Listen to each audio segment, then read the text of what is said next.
Fractional part function, fractional part function, ठीक है।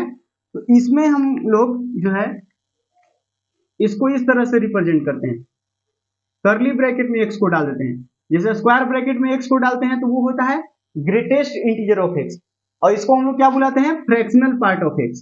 समझ में आया, ये भी एक फंक्शन होता है, f ऑफ x बराबर सपोज मान लेते हैं कि ये एक फंक्शन है, इसको फ्रैक्शनल पार्ट फंक्शन बुलाते हैं, ठीक है। समझ में आया कि नहीं आया, ये चीज है।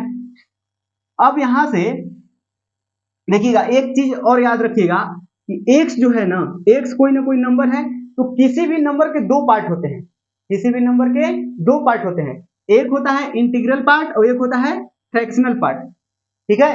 तो इसको हम लोग, ये कोई नंबर है, ये कोई नंबर है, जैसे देखो ना यार 2 है ना, तो 2 को ही हम ऐसे लिख सकते हैं 2 प्लस 0.00, समझ में आया, या फिर ऐसे लिख दो ना, हाँ ऐसे ही लिख दो 2 प्लस 0.00, ऐसे लिख सकते हैं, इसका मतलब भी 2 ही हुआ, समझ में आया। या फिर ऐसे कहो ना, 2 को ऐसे नहीं लिख सकते 2.00, इसका मतलब कि दो पार्ट है 2 और प्लस 0.00, तो ये तो इंटीजर है, तो इंटीजर में फ्रैक्शनल पार्ट कह लो कि 0 होता है, फ्रैक्शनल पार्ट का होता है 0, 0.00 का मतलब क्या, 0 ही, 0.00 का मतलब क्या, 0 ही ना, समझ में आया। यानी 2 प्लस 0, 2 को हम क्या लिखेंगे 2 प्लस 0, तो 2 प्लस 0 में ये क्या है, फ्रैक्शनल पार्ट जो 0 है, लेकिन इसको पर थोड़ा सा ध्यान डालिएगा, 2.53 लिख दिए, इसको हम क्या लिख सकते हैं 2 प्लस 0.53 ऐसे लिख सकते हैं। तो ये जो है ना वो इंटीग्रल पार्ट है इस नंबर का, और ये जो है ना ये फ्रैक्शनल पार्ट है इस नंबर का, समझ में आया, समझ में आ रहा है ना। ये क्या है 2.53 जो है इस नंबर का, ये 2 जो है ना वो इंटीग्रल पार्ट है, ये फ्रैक्शनल पार्ट है, वही है। इंटीग्रल पार्ट को तो हम ग्रेटेस्ट इंटीजर फंक्शन ऐसे लिखते हैं, और प्लस फ्रैक्शनल पार्ट को कैसे लिखते हैं, ऐसे, ठीक है। तो बताइए ये कोई नंबर है, x है, ये है x, और ये किसका है, इसका ग्रेटेस्ट इंटीजर, देखो ना इसका ग्रेटेस्ट इंटीजर क्या आ जाएगा 2 ही आ जाएगा, तो ये इसका क्या आ जाएगा, फ्रैक्शनल पार्ट।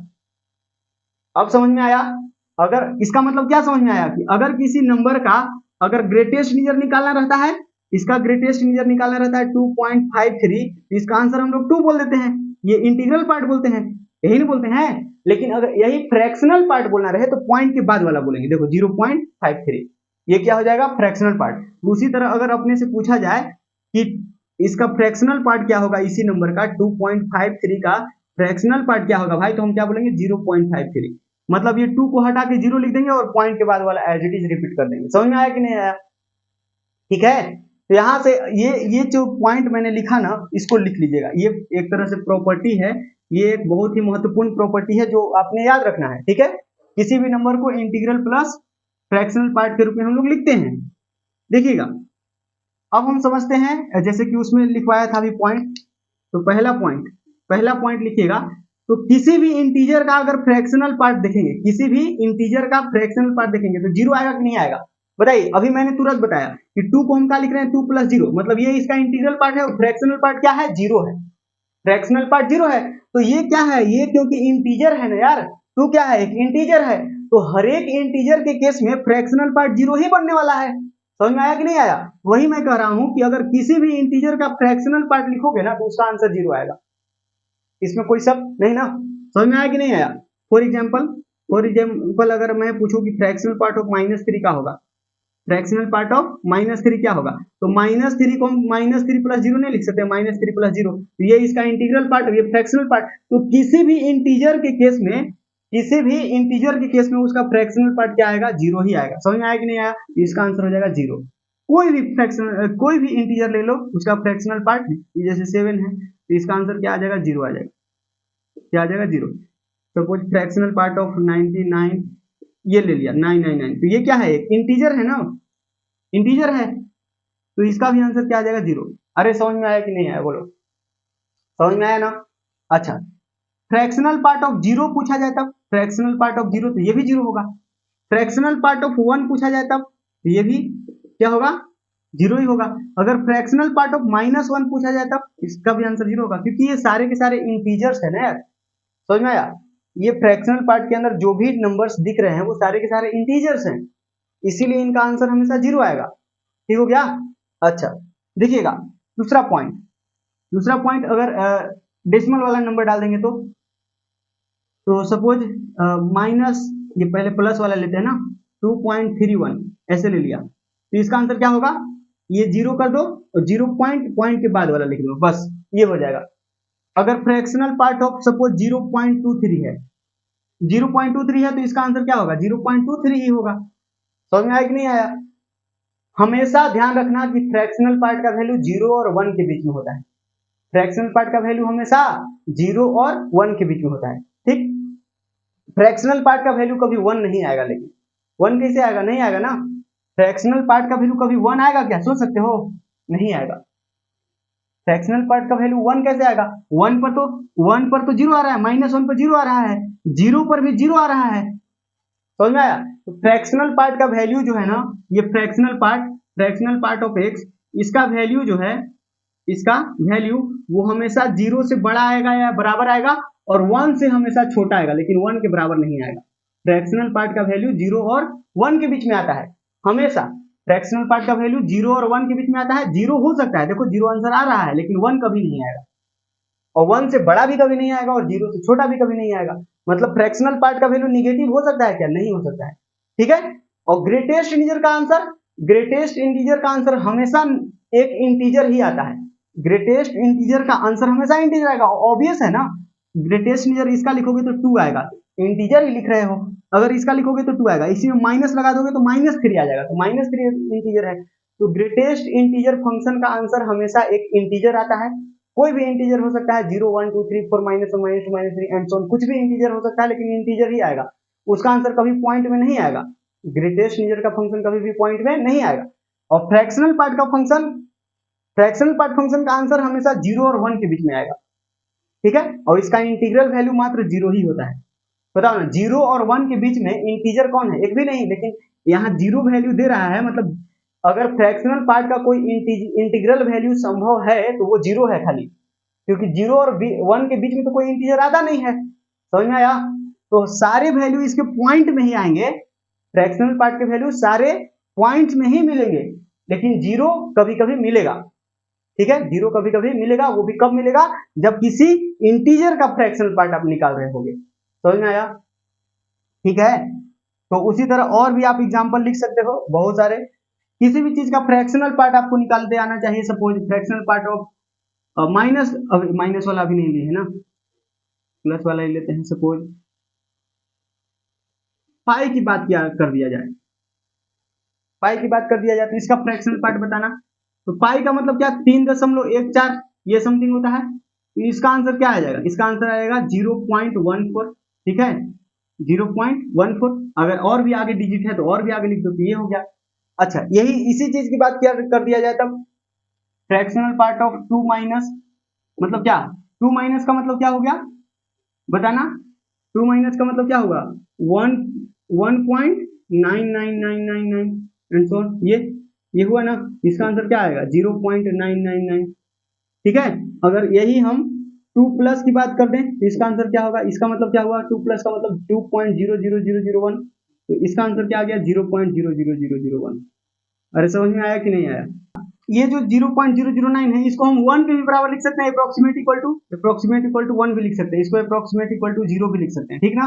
तो इसका फ्रैक्शनल पार्ट जो है 1 आ गया था। अब बोलिएगा कि 1 तो आ गया, आना तो नहीं चाहिए था।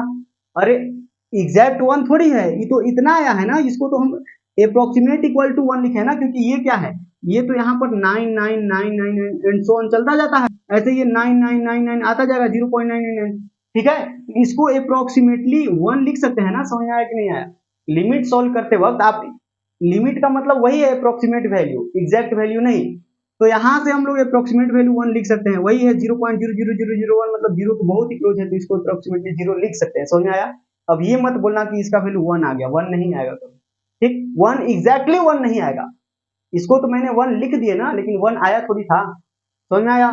चलिए, तो ये सारे चीज को हम इरेज करते हैं। माइनस वाला देख लेते हैं ना, माइनस वाला देख लेते हैं, ये तो प्लस वाला हो गया, इसको इरेज करके, और यहाँ पर मैं आपको माइनस वाला चीज बता देता हूँ। देखिएगा, माइनस वाला में थोड़ा सा ध्यान दीजिएगा। सपोज इसी चीज को -2.3 लिख देते हैं, इसका फ्रैक्शनल पार्ट पूछा जाए तो आप क्या बोलोगे, तो आप सिंपली देखो, सोचो ध्यान से, ये क्या है, इतना बराबर क्या लिखोगे, इतना बराबर क्या लिखोगे, यहां से देखना, यहां से देखना, यहाँ फ्रैक्शनल पार्ट ऑफ एक्स क्या लिखेंगे, तो x minus greatest integer of x लिखेंगे कि नहीं लिखेंगे, बोलिए, लिखेंगे। फ्रैक्शनल पार्ट ऑफ एक्स, किसी भी नंबर का फ्रैक्शनल पार्ट क्या होगा, वो वाला नंबर माइनस उसका ग्रेटेस्ट इंटीजर। तो इसका आंसर क्या हो जाएगा, वो वाला नंबर मतलब -2.3 माइनस इसका ग्रेटेस्ट इंटीजर मतलब -2.3। नहीं आया, बताओ, समझ में आया? फ्रैक्शनल पार्ट का क्या हो जाएगा आंसर, फ्रैक्शनल पार्ट यहां से निकाल लो, x minus greatest integer of x, मतलब किसी भी नंबर का, किसी भी नंबर एक्स का फ्रैक्शनल पार्ट क्या होगा, तो वो वाला नंबर माइनस उसका ग्रेटेस्ट इंटीजर। ठीक, तो ग्रेटेस्ट इंटीजर तो बहुत ही आसानी से हम लोग निकाल लेते हैं ना। तो यहां से ये क्या हो जाएगा, ये एक्स की जगह पर ये है -2.3, तो इसका आंसर क्या हो जाएगा, तो -2.3 माइनस इसका ग्रेटेस्ट इंटीजर, तो इसका आंसर क्या रहा है -2.3, और ये क्या आएगा, इसका आंसर तो -3 आएगा। बताओ ग्रेटेस्ट इंटीजर का आंसर क्या आएगा, -3, तो -3 और माइनस, तो ये +3 हो जाएगा। तो ध्यान दो, तो ये 3.0 है, मतलब 30 में से 23 घटाना है ना। बताओ ना, इसको सॉल्व करो ना यार, जोड़ घटाओ नहीं आता है क्या, 30 में से 23 घटाओगे तो क्या मिलेगा, 7 मिलेगा ना, 0.7 मिल जाएगा। ये क्या मिल जाएगा, 0.7, क्योंकि ये 3 माइनस करना है 2.3, तो ना 3 में से कितना को माइनस करना है, 2.3 को माइनस करना है, तो 0.7 आएगा ना प्लस में।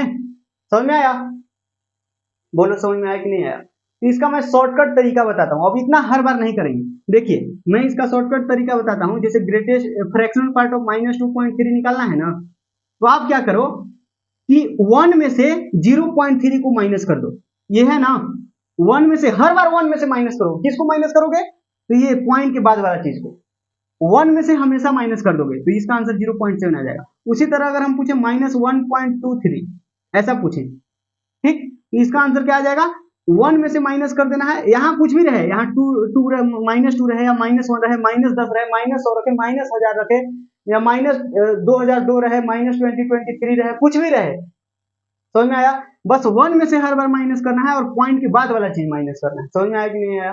पॉइंट के बाद वाला चीज माइनस, लेकिन कब, जब ये निगेटिव नंबर का फ्रैक्शनल पार्ट निकाल रहे हैं तब। समझ में आ रहा है ना, क्योंकि पॉजिटिव नंबर था चाहे इंटीजर था, इंटीजर पर तो फ्रैक्शनल पार्ट का आंसर 0, और अगर पॉजिटिव नंबर था तो बस पॉइंट के बाद वाला चीज लिख देना है सिंपली, वहां तो कोई दिक्कत नहीं था। दिक्कत तब आता है जब यहाँ निगेटिव नंबर का फ्रैक्शनल पार्ट निकालने जाते हैं। तो निगेटिव नंबर का फ्रैक्शनल पार्ट कैसे निकलता है एक्चुअली, तो ये मेथड है, यहां से निकालते हैं, लेकिन हम इतना मेहनत नहीं करेंगे ना। समझ में आया? अब शॉर्टकट लगेंगे। शॉर्टकट क्या है, 1 में से हर बार किसको माइनस करो, जो पॉइंट के बाद लिखा हुआ है, तो 1 माइनस क्या लिख देंगे, 0.23, ठीक है, मतलब ऐसा कह लो कि ये 23 है ना, मतलब ये क्या है 1.00, ये क्या है 1 है, मतलब 1.00 क्या आएगा, मतलब 100 में से 23 घटा दो ना यार, 100 में से 23 घटाओगे क्या आएगा, 1.00 है, तो 10 में से 3 गया तो 7 बचा, ये 9 में से 2 गया तो 7 बचा, और ये 0 बचेगा, ठीक है, तो 0.77 आएगा। बोलो हाँ या ना, आएगा, तो इसका आंसर हो गया 0.77। बताना फ्रैक्शनल पार्ट ऑफ -9.9, इसका आंसर बताना। ठीक, इसका आंसर क्या करोगे, 1 माइनस 0.9, ये पॉइंट के बाद वाला हटा देना है। ठीक, तो 1 माइनस 0.9 क्या आएगा, 0.1 आंसर हो जाएगा। समझ में आया कि नहीं आया? अगर फ्रैक्शनल पार्ट ऑफ -8.2 पूछते हैं, इसका आंसर क्या होगा, 1 माइनस 0.2 क्या आ गया, इसका आंसर 0.8 आएगा। समझ में आया? इसका आंसर कभी निगेटिव आएगा क्या, नहीं आएगा। मैंने बोला ना कि हमेशा 0 और 1 के बीच में आएगा, तो कभी भी फ्रैक्शनल पार्ट का आंसर निगेटिव नहीं आएगा, चाहे यहाँ निगेटिव नंबर डालो या पॉजिटिव नंबर डालो, चाहे आप पॉजिटिव नंबर का फ्रैक्शनल पार्ट निकालो, चाहे आप निगेटिव नंबर का फ्रैक्शनल पार्ट निकालो, आपको हर बार आंसर क्या मिलेगा भाई, आपको हर बार आंसर मिलेगा पॉजिटिव, इसमें कोई शर्त नहीं है। समझ में आया ना? तो ये हो गया। तो अब मेरे ख्याल से जो है आपको ये तगड़ा हो गया होगा कंसेप्ट।